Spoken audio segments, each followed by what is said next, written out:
So picture this. Under green cliffs runs a winding channel, disturbed by a lone navigator, a man striking forward in a canoe meant for three.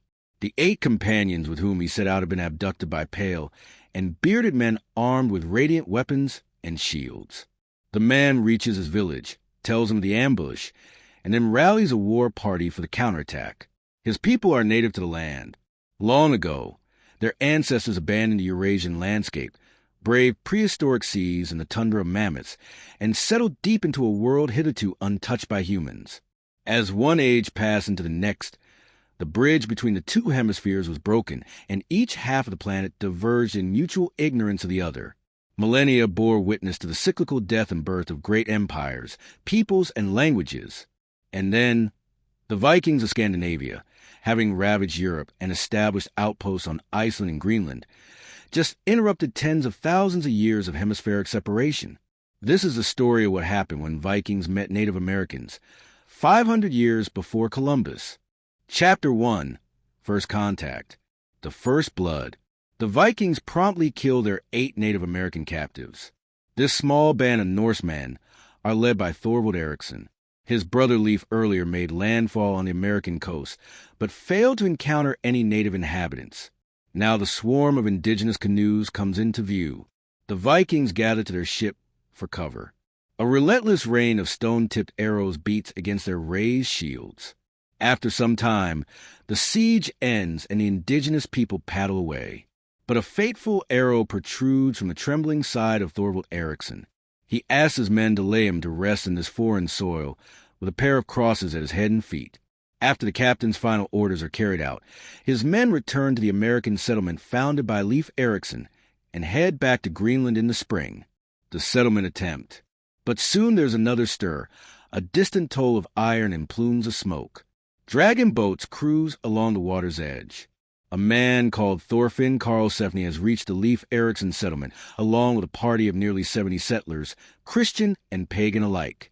It seems divine favor has blessed these seafaring people with a beach whale from which to feed. They settle warmly in their sod houses for the long winter. One day out of the spring woods, people appear. Although frightened at first by the Norse bull, they soon open their packs to present warm pelts from the local animals and gesture toward the Norse weapons. Through guarded and fumbling attempts to communicate, Karlsefni makes clear that he won't trade his iron weapons. Instead, he offers the milk of their livestock. The Native Americans take delight in the strange beverage, trading all of their pelts for it. Then they disappear again. Karlsefni orders his men to build a palisade around the settlement. The fatal conflict. The people return in the fall in greater numbers with more pelts. In the tense reunion, one Native American attempts to take an iron weapon, and a Viking strikes him dead. The other Native Americans flee, but Karlsefni anticipates retaliation. He sends out his Norse warriors to lure them into the forest, and then they ambush them. Tomahawk and arrow meet axe and shield. The Vikings scatter the Native Americans and leave a number of them dead in the woods. Karlsefni's expedition remains at the settlement for winter. Then they load their ships with American grapes and pelts and depart. Chapter 2, The Forgotten Chapter. The Sagas and the Truth.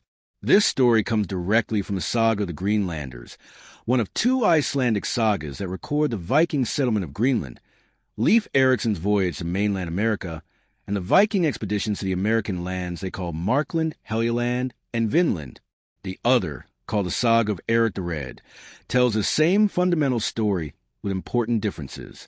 It combines the expeditions of Thorvald and Karlsefni into one and records a massive battle in which Native Americans kill multiple fleeing Vikings who are in turn only rescued when the brave woman fried his scares off the Native Americans by beating her exposed breasts with a sword. Both sagas are the products of oral histories, probably first written down in the early 1200s. Each is clouded by medieval folklore.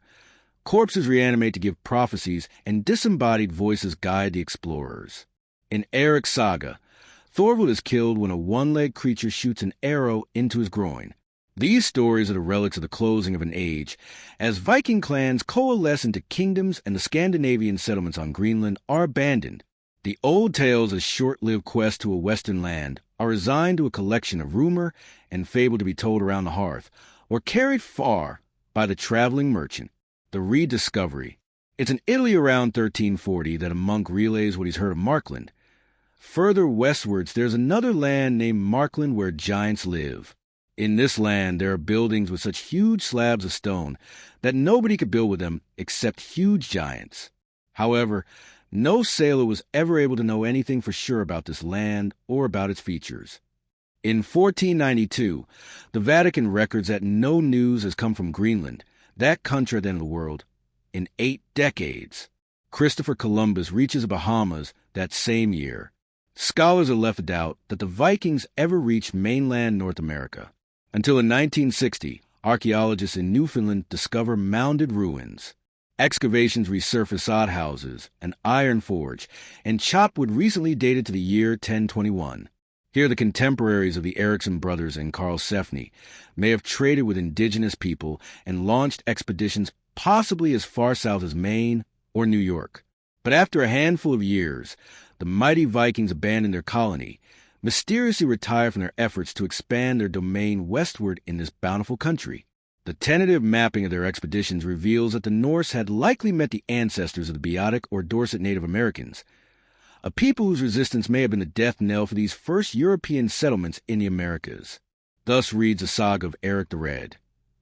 Although the land was excellent, they could never live there in safety or freedom from fear because of the native inhabitants. So they made ready to leave the place and return home. Outro. So there you have it.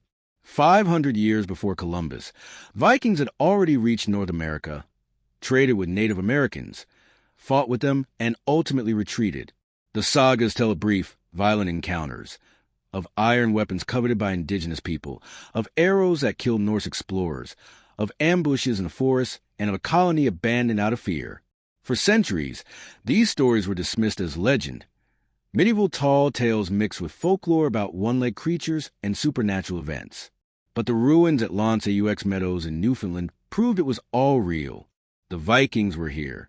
They built homes, forged iron, traded milk for pelts, and fought desperate battles against people defending their homeland. In the end, what stopped the Vikings from colonizing America wasn't distance or harsh weather. It was Native American resistance. The same warriors who had terrorized Europe for centuries met their match in people who refused to let their land be taken. While America had been spared the wrath of the Vikings, Europe hadn't been so fortunate. But that's a story for another time.